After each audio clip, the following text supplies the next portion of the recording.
would say my reasons for why Bitcoin have grown, I would say evolved over the years. And I think evolution is actually a really key element for me in all of this.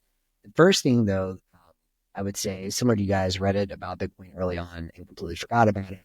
And then I came back in through originally Ethereum and decentralized energy trading before coming all in on Bitcoin. And that was during, the last, so let's say 2017, 2016, 2017 stuff. Um, for me, I think the kind of like three stages of my understanding, in addition to obviously, this is an incredible allocation of capital, which I think number go up is necessary. It's like all of the sort of beautiful incentive alignment and all of pro-social behavior that Bitcoin promotes. I do think it's a kind of alchemy that takes selfishness or self-interest of individual actors or agents and literally transmutes it into cooperation. So I think you need both pieces. I think the cooperation piece doesn't work unless you recognize that the vast majority of agents are self-maximizing. That's fine.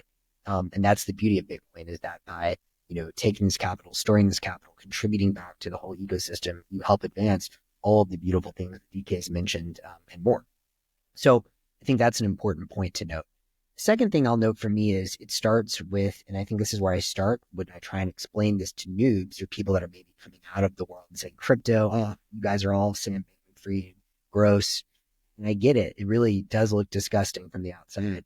The first thing that I try and explain, though, is, you could tell someone to go and read all of this economic theory and try and understand all these civilization pieces, but it's so complex. And, we could spend many podcasts and not go through all of it.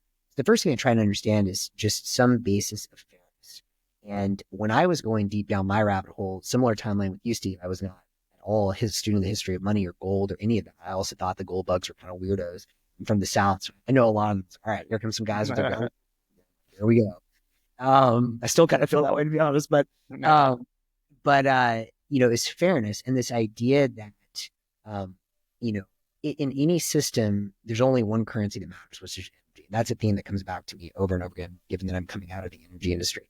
And so, I try and explain to people, you as a quote unquote normal person, a pleb, so to speak, have to work for your meal, right? Like you have to expend energy and get some store of energy back, which is now, there are other people, the people that control the money printer, that don't have to work for their money. They can literally just print it out of it. Obviously, I'm oversimplifying things a bit, but there was a piece I read back in 2017 by this guy who I imagine it was a pseudonym, but a disillusioned banker or some sort called Crypto Izzy, called The Masters of Money. They just laid it out to me. It's like, imagine money is leaves, and there are like, in a population of 10,000, there's one or two people that can go and point to which leaves get to be used as money. If you're one of the, the suckers that has to work for their leaves, and these guys can go just point out of thin air, all of a sudden what they're really doing is robbing you of life force, because you have to run faster and faster on a treadmill to earn your keep, to be able to put food on the table,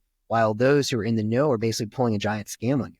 And I can't help but always thinking of, the photo of, I think it's George Bush Sr., all the guys laughing like that. That to me, it's like, not fully conspiracy. I think this, just like you said, happens naturally. You do things with your friends. I don't think it's necessarily evil.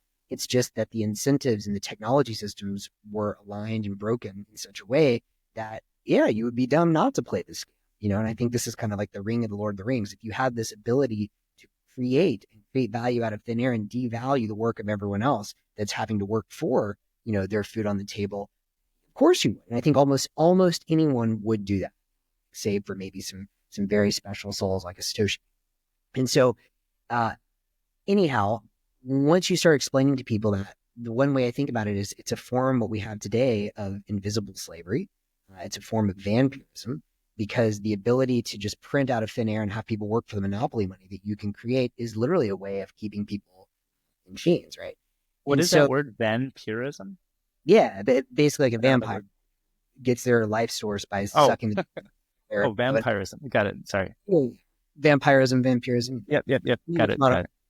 And so that to me was a very powerful analogy. And then I try and explain to people, I said, have you seen The Big Short? And people like, maybe I'm like, cool. Well, remember how, these banks, I try and say, then the next kind of really cynical, sinister thing that happened is, blaming capitalism for all the ills of the world. It's like, oh my God. It's like one of these things where you almost say it's very Orwellian, white is black. And the way I try and explain to people is our current system has nothing to do with free markets. I mean, very little to do with free markets. That our current system is in fact a form of socialism, but it's a socialism where the gains are privatized, but the losses are socialized. Privatize the gains, socialize the losses. And so when I explain to people, when people took really irresponsible loans, remember strippers getting 5 houses in the Michael Lewis book? And then I wonder what's going to happen there. Then things blow up and the taxpayer ends up bailing them out. And all of a sudden, if you owned a home or a capital asset in that world, you're fine. And if you didn't, well, you're unable to pay. And that's kind of like the extreme social unrest we've had. Anyways, all that to say that it's a lot and it's hard to explain that to everyone. But I think this idea of just fairness, like it's unfair that some have to use their labor or their creativity and others can literally just make something up and use politics to benefit. So I think that's something that everyone can understand, that there's kind of very noble intentions here if this works. Not to mention, to your point, Steve, this is beyond U.S. centric. It's far worse for people outside of the U.S. where we export our inflation.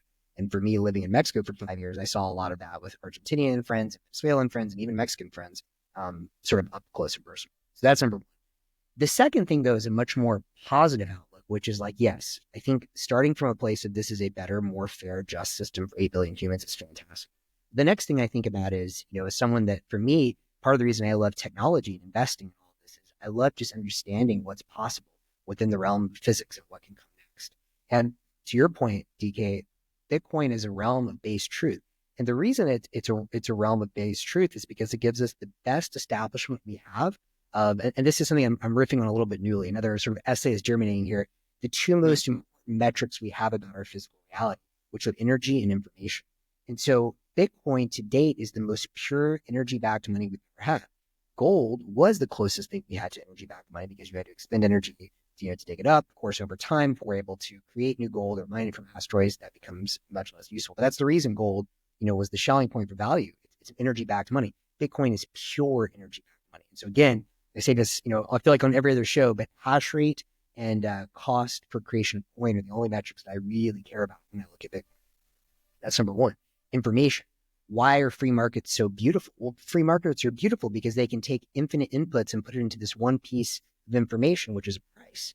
But if the price gets distorted because the money is completely made up, monopoly money, then prices, the information of how a system can collaborate and cooperate is completely blown out. Now, I want to throw the caveat, markets and information are beautiful. They're truly beautiful, but they're not the only way that humans can collaborate. And I understand there's still always room for pure altruism. I think that's its own topic. The reality is, at least at a 8 billion plus scale, informational markets are the best thing we have. But at hyper-local scales, I think altruism and more socialist mechanisms work really well. But separate conversation.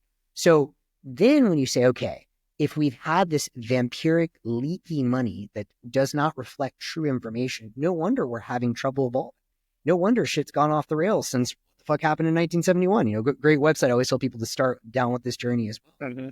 So then the thing that gets me excited is, to your point, DK, and I think this is something that the three of us hopefully can really contribute to, because to your point, Steve, we're not, certain this is going to become a currency, is, how do we get the builders in Silicon Valley who maybe don't appreciate all the other stuff that we talked about to realize once you have a better foundational model of reality with energy and information, you can then begin to build sustainable new layers on top of your civilization. And to me, the thing that gets then most exciting is once you have energy-backed money moving at the speed of light. And by the way, it just clicked for me. I had a moment, a eureka at the sauna a couple days ago with Block, calling your LSP C equals. I know not yours. Steve has nothing to do with it. But it just hit me. I was like, oh, it's a beautiful name. Like money moving at the speed of light for the first time ever. Holy fuck.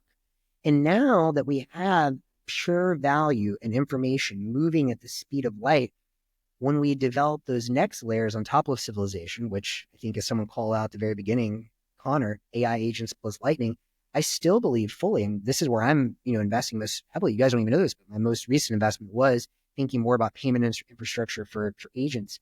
You cannot build a fair world of the next life form participating in markets without fair money, without fair payment systems that operate at the speed of light. So if we want, and I think AI is inevitable, if we want this next realm of evolution, human and otherwise, to be sustainable, fair, prosperous, exciting.